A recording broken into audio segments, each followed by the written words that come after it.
The proprietors of the establishments have been incredibly willing to help me get over those small steps. When one of the buses, the ramp didn't work on the bus driver was very concerned.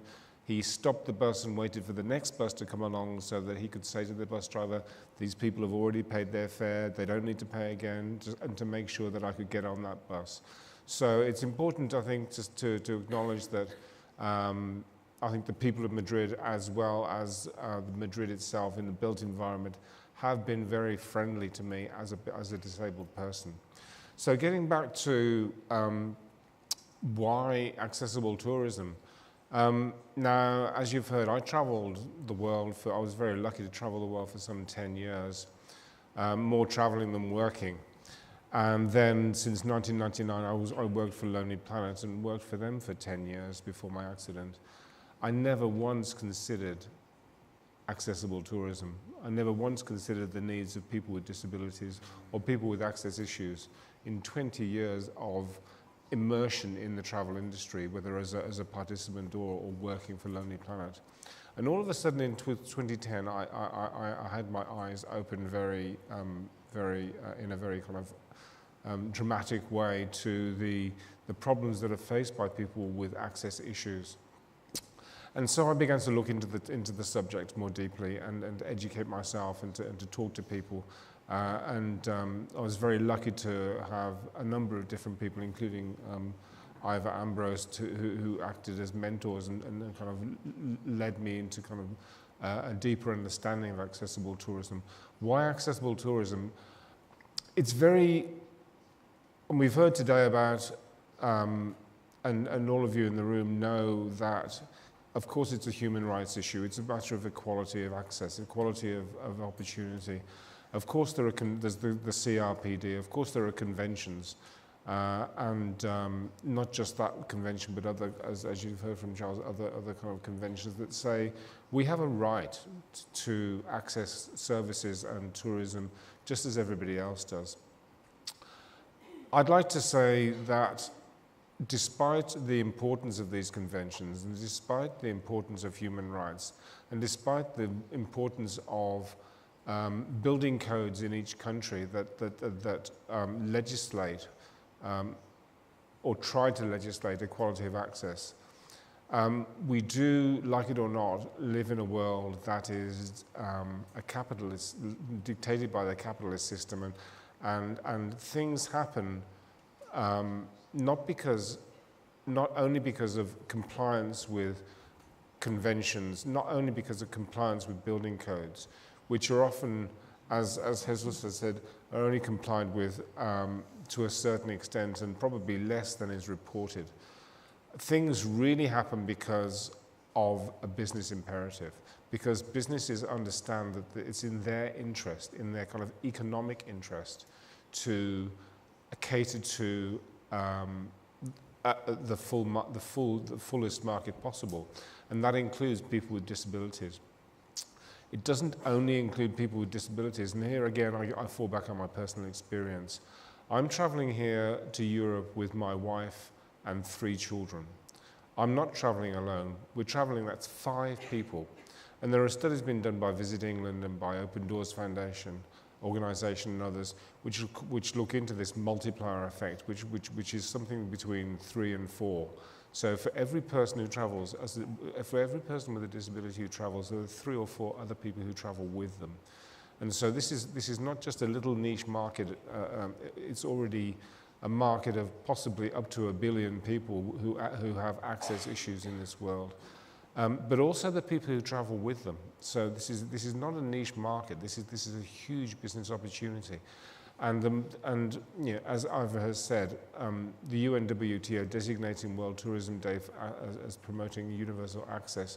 We have seen that destination management organisations and businesses are beginning to realise that this is not a niche market. This is an important and large market.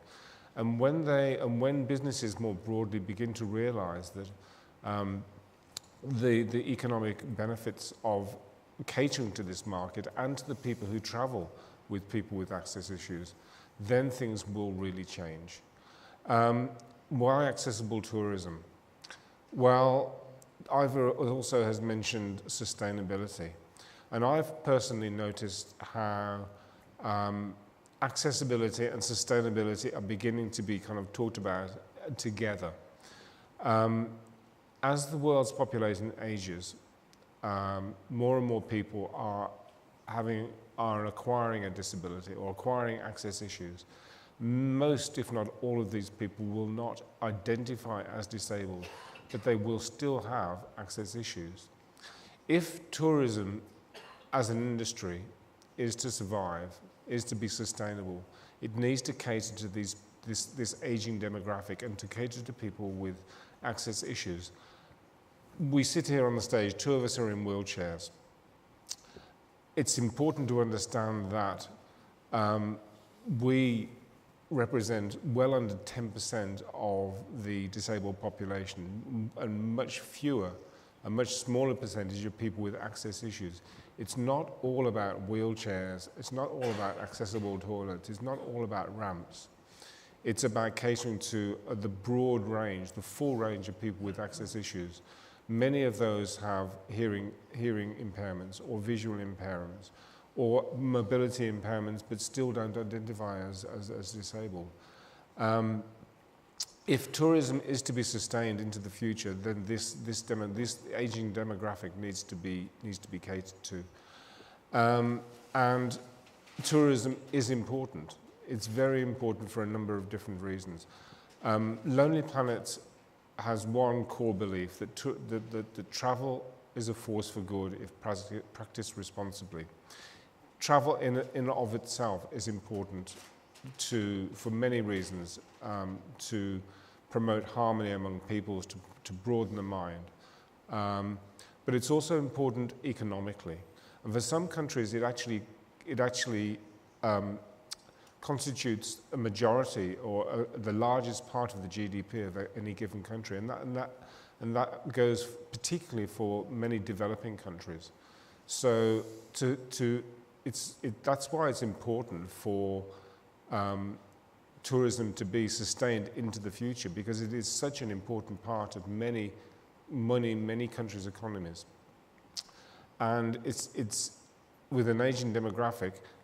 If it is to be sustained into the future, then we must look at not just catering to the young, handsome 20 to 30-year-old demographic, but also to the demographic which has both time and resources to travel, and that largely is the people who are retired.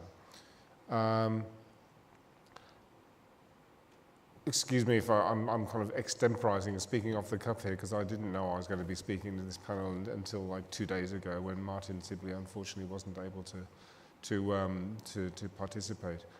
I think it's really important also that that accessibility and sustainability are being spoken of together now, because that also opens the door for businesses and foundations and governments to be putting money into accessibility, because it's very much easier, or I believe that there is more money being put into sustainability than accessibility.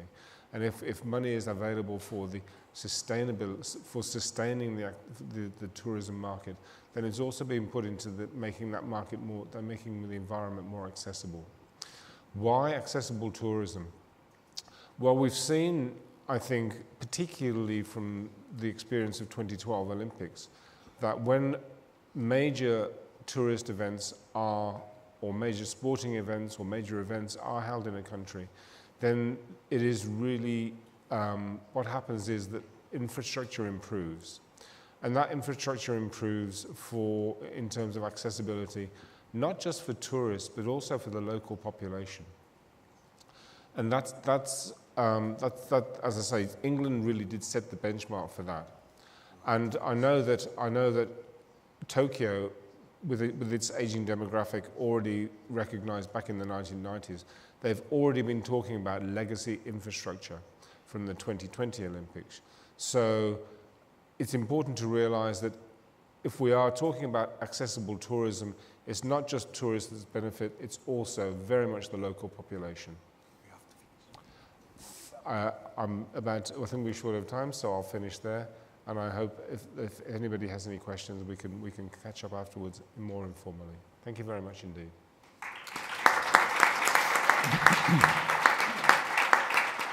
Bueno, nos quedan exactamente 5 minutos, así que voy a haceros una pregunta telegráfica y como soy periodista, a ver si me podéis dar un titular. Y es el siguiente.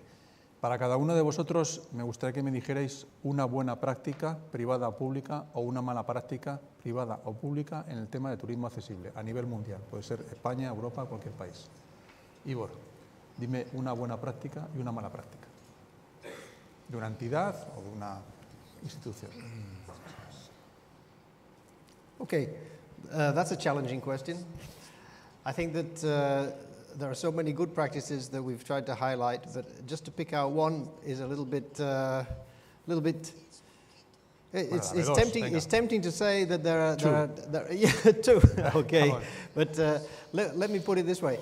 I think that the thing that we're looking for now is leadership from national tourist boards, and I have to pick out right now one national tourist board that's not in this room, not represented here, but the Tourist Board of Portugal, because they have made a commitment. Hello, Portugal. The Portuguese are here. But I have to say that this comes after a lot of preparatory work in the private sector and in the municipalities of Portugal over the last 10 years. They've now reached a point where they've decided accessibility is so important for tourism in our country that we have to make a program for this, and they're financing, to the tune of 5 million euros, projects from all aspects of the tourism industry to help improve accessibility. And it's a quite open call for proposals where anybody working in the tourism sector, it could be a public body, it could be a private body, it can even be an NGO, can put forward a proposal and have that proposal evaluated. There's 5 million euros. They're looking at about 100 projects to be funded by the end of this year, with 90% funding from the government for projects up to 200,000. So there's a package, there's a framework. There is something which is obviously showing commitment and is obviously showing the direction that the whole country needs to go. And I think the most important message is it's top down. It's led by champions in the tourism sector who are trying to make the most possible. Okay. So, for the negative, well, I think there have been many attempts at projects that have failed, and I look at projects that really we do see some unfortunate replication of work, which could have been. We see many projects where we could have got much further if there had been some advice and some commitment on the part of funding bodies who are maybe funding projects which bring some people into contact with the world of accessible tourism, but they don't necessarily have the qualifications to do that. And I think this is a kind of a management approach that comes from throughout business, but also in many sectors now, where we see there are managers who are involved who don't really know the subject, and they have to talk to people with disabilities to reach the level of expertise that they're looking for, and they have to talk to the experts. So projects that aren't suitably qualified and not connected to people with disabilities are unfortunately